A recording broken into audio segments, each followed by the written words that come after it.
e ecjes së kombit shqiptar. Për para se të ndalim dhe kjo periudhë, dua të mbeset edhe për pak qaste për para kësaj periudhe, për para luftës së ushtrisë shqiptare të Kosovës.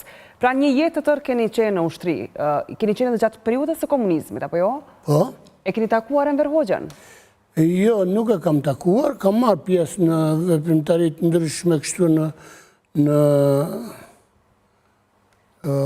aktivitete, ku ka qenë edhe ai prezent, por nuk kam patur fatin të takoj, sepse kuptohet, unë kam qenë i ri në atë kohë edhe nuk më takon të mua të isha aq afër sa ta të kisha mundësi të takoja. Nuk e kam takuar. S'keni takuar asnjëherë. Pare shuajtët nuk i kam pasur fatin të atakoj. E shpreh kjo me një farë forme edhe vlerësimin që e keni për personalitetin e Enver Hoxhës? Absolutisht po. Është shtetari më i mrekullueshëm që mund të ketë nxjerrë ndonjëherë kombi shqiptar. Shtetarë më i mrekullueshëm që mund të ketë nxjerrë ndonjëherë kombi shqiptar është Enver Hoxha. Po ata që kritikojnë, ata kritikojnë sepse nuk bëjnë ndarje, ata që kritikojnë janë abuziv, një puna parë, se nuk bëjnë ndarje. Po kam pësuar njerëzit. Lutem. Duhet bërë një ndarje. Unë thash shtetari më i mrekullueshëm. Enver Hoxha diktator ka qenë. Diktator thojnë gjithë ditën, komunist ka qenë, komunist thojnë gjithë ditën, ato të kësia që i ka bërë thojnë gjithë ditën, po shtetar që ka bërë shtetin, më të mrekullueshëm që s'po e bëjnë dot, as s'kanë për ta bërë dot edhe shumë kohë mas këtej, a quhet shtetar një person që e mban një vend të izoluar? Jo, shteti është i ndarë nga elementet e tjerë të diktaturës. Shteti është shtet, dhe diktaturë është diktaturë, janë dy gjërat të ndryshme. Po me që jemi të Enver Hoxha, shumë kush e fajson Enver Hoxhën për çështjen e mbetjes së Kosovës në Serbi. Cili është këndvështrimi jot në lidhje me këtë çështje? Ju jeni të ri me shkollë. Njihni edhe ndër të tjera edhe historinë. Njihni edhe situatat në për cilat ka kaluar periudha po marr nga 45-a deri në 90-ën. Po.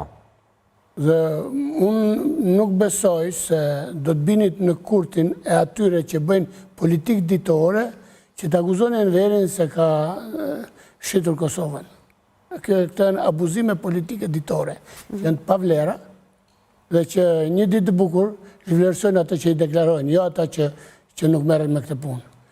Sepse po t'ishte puna që do t'ishte bërë një marrëveshje e tillë, jo ti tua Miloševići, po edhe Vučići dhe të mbante aty në balë të gjitha gjërave, po nuk ekziston kjo.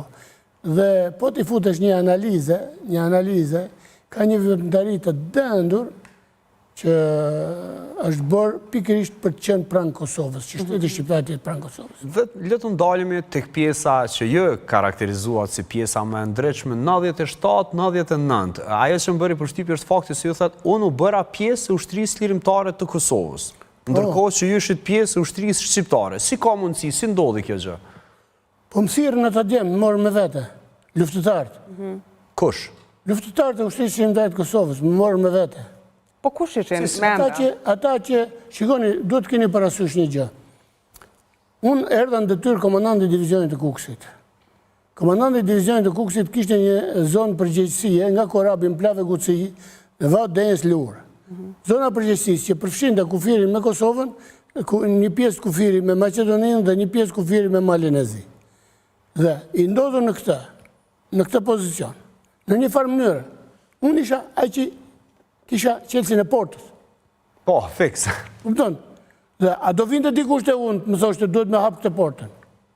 Dhe erdhën luftëtarët e ushtrisë shqiptare të Kosovës. Por kush ishin? Sepse megjithatë individët keni hallin juve, individët.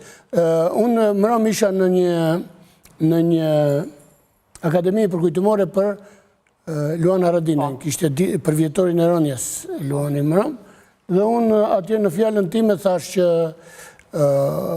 unë jam bërë luftari ushtrisë shqiptare të Kosovës me datën 7 maj.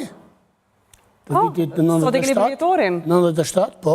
Sot e keni për vjetorin, realitet. E ke bërë betimin edhe për ushë? Po, e kam bërë. Dhe me datën 7 maj dhe realisht u thash atyre mërëm që mua më duket sikur unë e kam marrë pushkën e Luanit për të vazhduar më tej, ashtu si mund ta kenë marrë edhe shumë të tjerë për të vazhduar më tej atë luftën për çlirimin e vendit.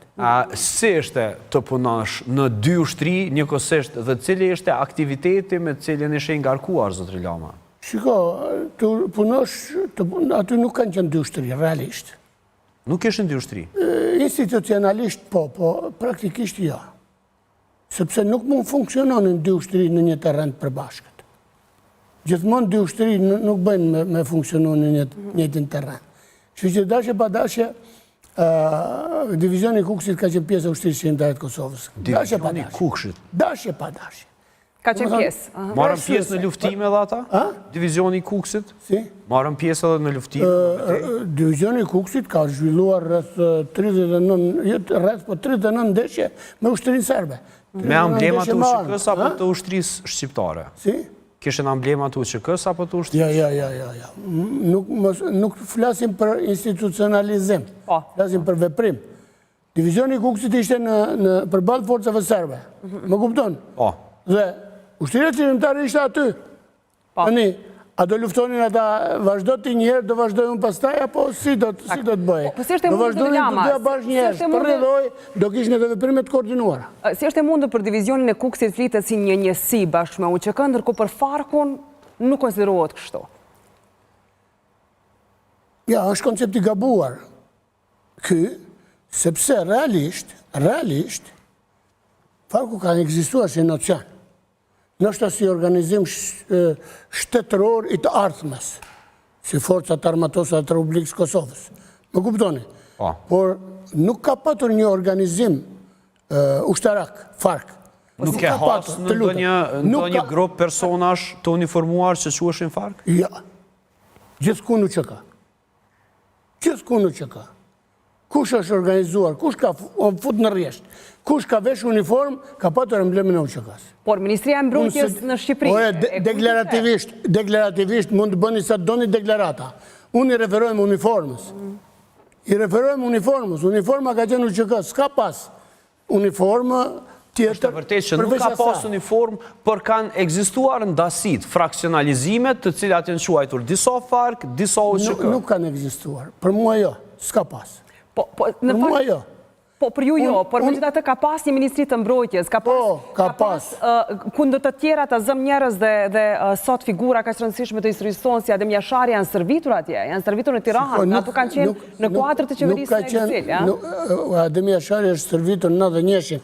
Mos e ngatroni Ministrinë e Mbrojtjes me Adem Jasharin se janë 10 vjetë diferencë gati. Vetëm logjika dhe përcaktimi në që aty. Ska një lloj lidhje Ministria e Mbrojtjes e qeverisë Bukoshi me servitjet e 91-shit. Mund të kenë eksponent të veçantë që dihet kush i ka organizuar, janë njerëzit që s'është detyra ime të merrem me atë punë, se as nuk kam qenë pjesë asaj historie, kështu që është diçka që unë nuk e kam elaboruar asnjëherë. Sepse po ta elaboroj është një lloj sikur ta elaboroni ju, e kam lexuar edhe e qartë. Por zoti Lama, këto ndarje, a janë më shumë mbasi një ndarje apo një luftë ideologjike, apo me të vërtetë kanë ekzistuar? Mendoj që këto ndarjet kanë lindur më shumë mas lufte. Mas lufte? Mas lufte.